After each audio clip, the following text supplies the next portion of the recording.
Nikki Glaser, the razor-sharp stand-up sensation whose Netflix specials like Bangin' and Good Clean Filth have cemented her as comedy's unflinching truth-teller, stepped into the hallowed Studio 8H for her Saturday Night Live hosting debut, and promptly ignited a powder keg.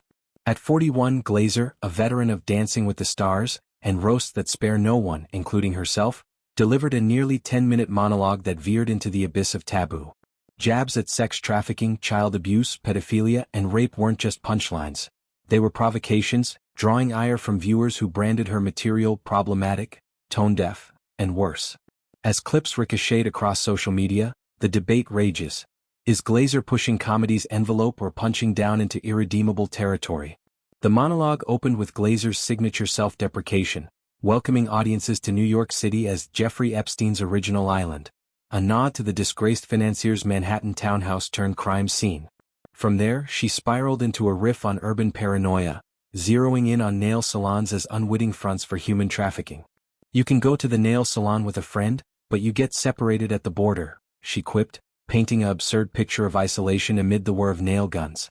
"You're just sitting there watching Beat Bobby Flay on mute. You can't talk to the woman doing your nails because, slavery? I don't know." She seems stuck and sad. The crowd's uneasy laughter underscored the tightrope. Humor in horror, familiarity breeding discomfort. Glaser doubled down on bathroom signage, those ubiquitous posters in women's stalls querying, "Are you being trafficked?" They're in every stall, every world language.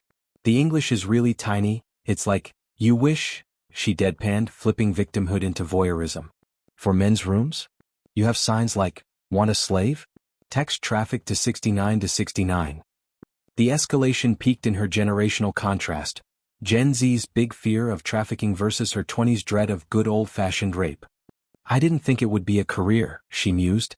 "We didn't think it was anything more than a temp job, on a frat house futon." Comparing herself to Ghislaine Maxwell, "My younger friends say I have a resting Ghislaine face, and they feel safe out with me because traffickers think I'm their madam." Glaser weaponized her angular features for a gut-punch twist. The pedophilia thread, perhaps the most incendiary, emerged in an anecdote about her 4-year-old nephew's innocent request to shower together. Recalling her sister's casual approval, Glaser feigned panic. "What if I molest him?" She was like, "Would you?" I was like, "No. Never. That's disgusting. But that's what I'd say if I was gonna." Child abusers lie. Don't trust anyone. I don't even trust myself. It was a raw excavation of familial trust's fragility, laced with the absurdity that defines her style. Yet, as the laughs faded, so did tolerance for some. Social media erupted like a flash mob gone wrong. On X, one user seethed, "Nikki Glaser really giving me the ick on SNL tonight." Another cataloged the sins, things Nikki Glaser managed to make into a joke: domestic violence, racism, SA, sexual assault, pedophilia, sex trafficking. Do better.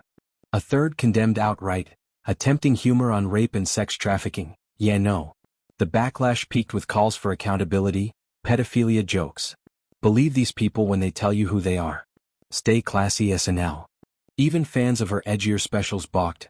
"I've always really liked Glaser and am a super dark humor person, but joking about your nephew was not on my bingo card."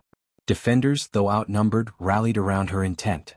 "She gave awareness to resources if one was being trafficked," one argued, pointing to the monologue's inadvertent spotlight on hotlines.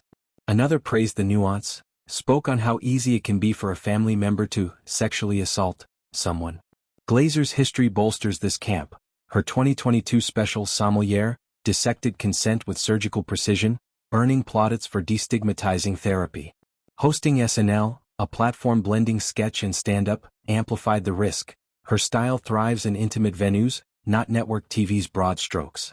Glaser, unfazed in post-show interviews, leaned into the fray. "Comedy's job is to confront the uncomfortable," she told Variety, echoing Joan Rivers' mantle. Her career trajectory, from MTV's Not Safe with Nikki Glaser to Judging Dancing in 2024, has been a gauntlet of gatekeeping. Women in comedy, she notes, face double standards. Too nice, you're bland; too mean, you're unlikable. This monologue, clocking in longer than SNL norms, was her stake in the ground, a bid for the rawness of Hannah Gadsby or Ali Wong. Critics, however, see a pattern of excess.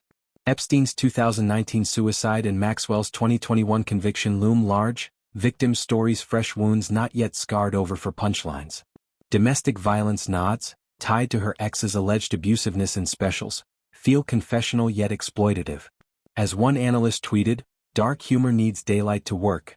This felt subterranean. SNL's legacy of controversy, from Dave Chappelle's trans jabs to Shane Gillis' hiring fiasco, positions Glaser's night as another chapter. Lorne Michaels' greenlight signals trust in her bite, but viewer exodus, Nielsen dipped 8%, suggests a misfire. Glaser, ever the optimist, quips on Instagram, "If you didn't laugh, at least you reacted." Mission accomplished. In comedy's Coliseum, Glaser's monologue is a gladiator's gambit, bold, bloody, divisive. It forces reckoning. Where does discomfort end and harm begin? As she tours her next special, expect more probes into the psyche's shadows. For now, the firestorm rages, proving one truth: Nikki Glaser doesn't just tell jokes, she starts conversations whether we want them or not.